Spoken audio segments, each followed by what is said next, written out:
Shalom, selamat malam Bapak Ibu Saudara yang dikasihi Tuhan Yesus Kristus. Selamat berjumpa dalam renungan pada malam hari ini. Kita bersyukur kepada Tuhan karena Tuhan sungguh sangat baik dalam hidup kita. Apapun yang terjadi, Dia sangat baik dan Tuhan punya rencana yang baik buat kita. Sebelum kita mendengar renungan firman Tuhan, mari kita siapkan hati dan berdoa.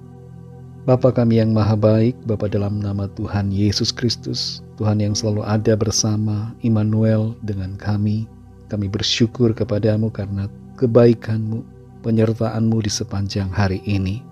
Kalau bukan karena Tuhan kami tidak mampu, tapi karena kuasa pertolongan-Mu saja kami dimampukan. Saat ini kami mau mendengar sabda firman-Mu. Jamah hati kami supaya kami mengerti dan dengar-dengaran pada kehendak-Mu. Dalam nama Tuhan Yesus kami berdoa. Haleluya. Amin. Saudara yang dikasihi Tuhan, ayat renungan kita pada saat ini terdapat dalam 2 Samuel 14 ayat yang ke-25. Tertulis demikian. Di seluruh Israel tidak ada yang begitu banyak dipuji kecantikannya seperti Absalom. Dari telapak kakinya sampai ujung kepalanya tidak ada cacat padanya. Saudara yang dikasihi Tuhan, dipuji itu menyenangkan, tapi makan puji itu menjatuhkan. Tidak masalah kita dipuji, tapi jangan biarkan pujian orang lain kepada kita membuat kita menjadi lemah dan lupa diri. Salah satu senjata yang sering digunakan untuk menjatuhkan adalah pujian. Iblis punya cara yang sama untuk menjatuhkan, yaitu memuji. Ia memakai kata-kata yang sifatnya memuji saat ia mencobai Tuhan Yesus di padang gurun. Tapi pujian iblis tidak berhasil menjerat karena Tuhan Yesus tidak mencari pujian. Dalam 2 Samuel 14 ayat 25 ini, kita membaca tentang Absalom, anak Daud, seorang pria yang memiliki kecantikan luar biasa. Sebenarnya kata cantik di sini lebih tepat ditulis tampan. Absalom adalah seorang pemuda yang sangat tampan, dan ketampanannya itu sangat dipuji oleh banyak orang. Ia begitu dipuji karena penampilannya yang menakjubkan. Bahkan di seluruh Israel tidak ada yang bisa menandinginya. Namun dalam keindahan fisik Absalom ini, ada pesan yang mendalam yang perlu kita renungkan. Yang pertama adalah kecantikan atau ketampanan merupakan karunia dari Tuhan. Kita perlu mengakui bahwa kecantikan atau ketampanan lahiriah merupakan pemberian dari Tuhan. Karena itu jangan kita sombong bila kita cantik atau tampan. Di samping itu kita juga perlu menyadari bahwa setiap kita mempunyai ciri-ciri unik yang membuat kita istimewa di mata Tuhan.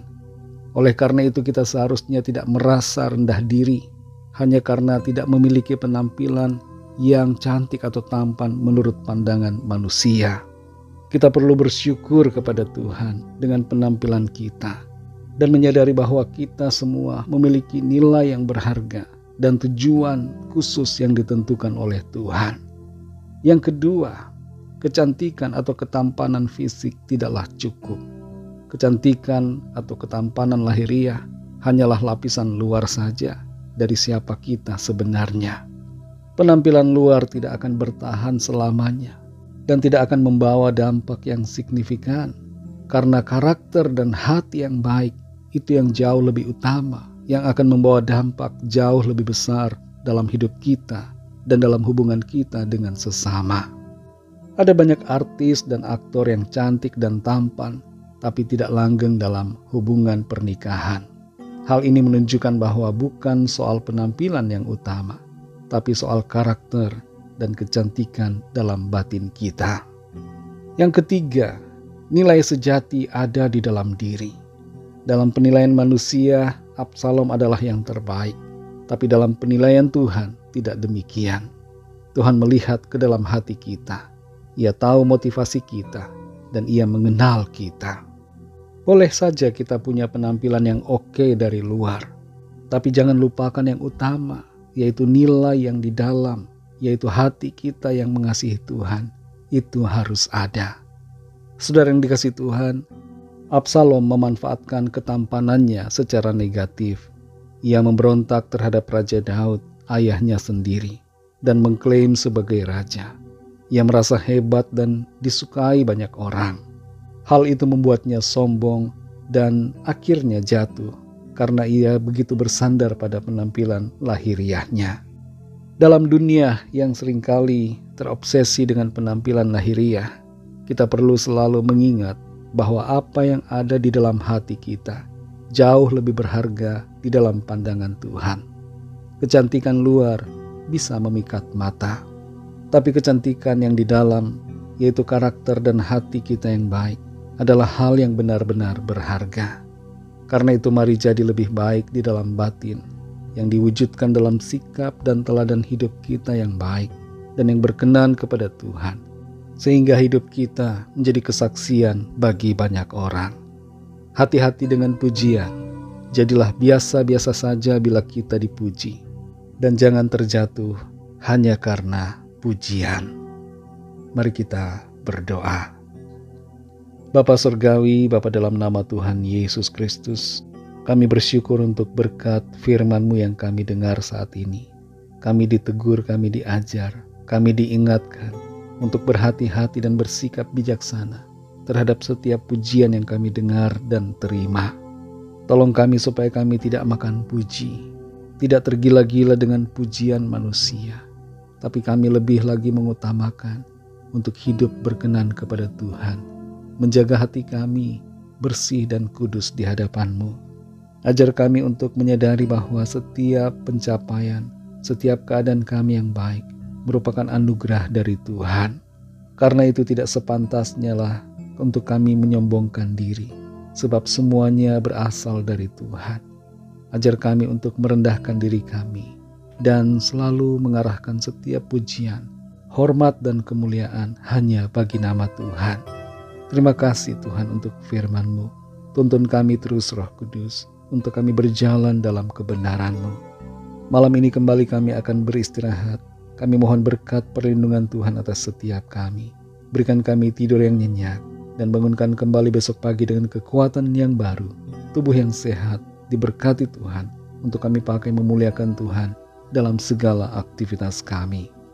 Kami bawa kepadamu setiap pergumulan kami masing-masing, agar Tuhan melawat setiap kami, karena Tuhan saja yang mengerti apa yang menjadi kebutuhan kami.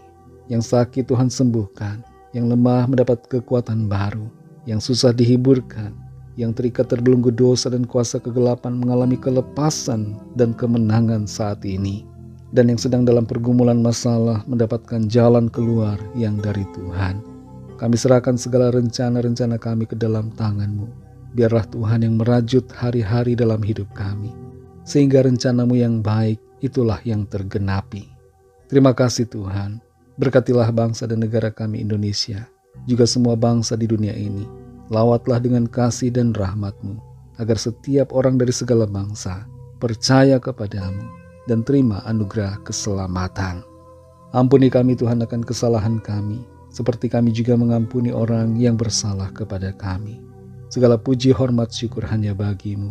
Dalam nama Tuhan Yesus Kristus, Tuhan dan Allah kami yang hidup, kami sudah berdoa dan mengucap syukur. Haleluya. Terimalah berkat Tuhan. Tuhan memberkati engkau dan melindungi engkau. Tuhan menyinari engkau dengan wajah-Nya dan memberikan kasih karunia. Tuhan menghadapkan wajah-Nya kepadamu dan memberikan damai sejahtera. Berkat anugerah dari Bapa Surgawi, cinta kasih karunia dari Tuhan Yesus Kristus, dalam persekutuan dan penghiburan Roh Kudus, menyertai kita semua sekarang ini dan sampai selama-lamanya. Dalam berkat nama Tuhan Yesus Kristus. Haleluya. Amin. Puji Tuhan, saudara yang dikasihi Tuhan, saya percaya firman Tuhan menjadi berkat dan kekuatan buat saudara semua, dan Roh Kudus akan menolong saudara untuk lebih lagi memahami kebenaran firman Tuhan. Tuhan Yesus memberkati saudara semua. Selamat malam dan selamat beristirahat. Sampai jumpa dalam renungan yang berikutnya. Haleluya.